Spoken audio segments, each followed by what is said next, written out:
নবীজির বিছানায় পায়খানা করে পালালো মেহমান। তারপর যা ঘটল, একদিন রাসূল সাল্লাল্লাহু আলাইহি ওয়াসাল্লামের বাড়িতে এলো এক মেহমান। তিনি মেহমান দেখে খুব খুশি হলেন।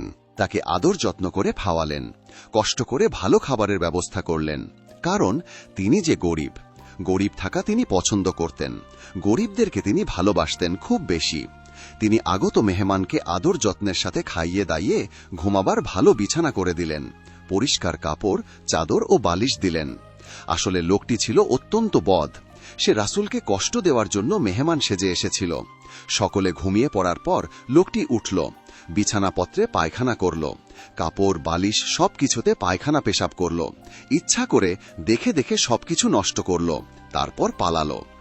রাসূল সকালবেলা আগে ঘুম থেকে ওঠেন, উঠে দেখলেন মেহমান নেই, মলমূত্রে বিছানাপত্র নষ্ট হয়ে আছে। তা দেখে তিনি আফসোস করতে লাগলেন মেহমানের জন্যে।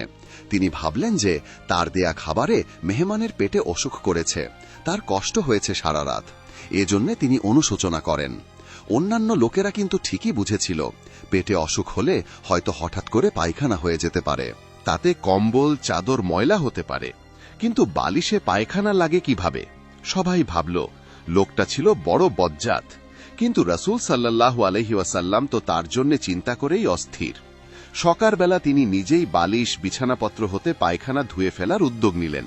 অন্যের পায়খানা হাত দিয়ে ধুয়ে নিতে কি কারো ভালো লাগে? কি বিশ্রী গন্ধ! কিন্তু রাসূলের সেদিকে খেয়াল নেই। তিনি শুধু লোকটির কষ্টের কথাই ভাবছেন। লোকটি কিন্তু তাড়াতাড়ি করে পালাবার সময় তার বর্মটি ফেলে গিয়েছিল। এটি ছিল খুবই দামি, বর্ম যুদ্ধের সময় কাজে লাগে। বর্মটির লোভ সে ছাড়তে পারল না। সে খুব ভয়ে ভয়ে আবার রাসূলের বাড়িতে এলো, ভাবল লুকিয়ে এসে বর্মটি নিয়ে যাবে। রাসূল সাল্লাল্লাহু আলাইহি ওয়াসাল্লাম তখন তার ময়লা নিজ হাতে সাফ করছিলেন।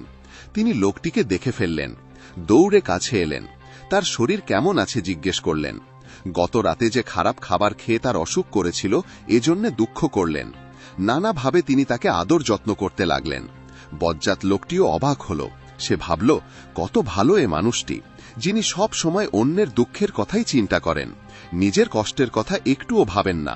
এমন মানুষকে কি কষ্ট দিতে হয়? বর্মটি ভুলে ফেলে গেছে রাসূল সাল্লাল্লাহু আলাইহি ওয়াসাল্লাম তা মনে করিয়ে দিলেন এবং সেটি এনে তাকে দিলেন। রাসূলের ব্যবহারে লোকটির মন খুব নরম হয়ে গেল। তার দোষের কথা ভেবে সে শরম পেল, তার দুঃখ হল এমন ভালো লোককে সে কষ্ট দিয়েছে। অনুতপ্ত হয়ে সে রাসূলের কাছে দোষ স্বীকার করল, মাফ চাইল। রাসূলের মহানুভবতা ও উদারতায় লোকটি মুগ্ধ হল। অতঃপর কালেমা পড়ে সে মুসলমান হয়ে গেল। সুবহানাল্লাহ।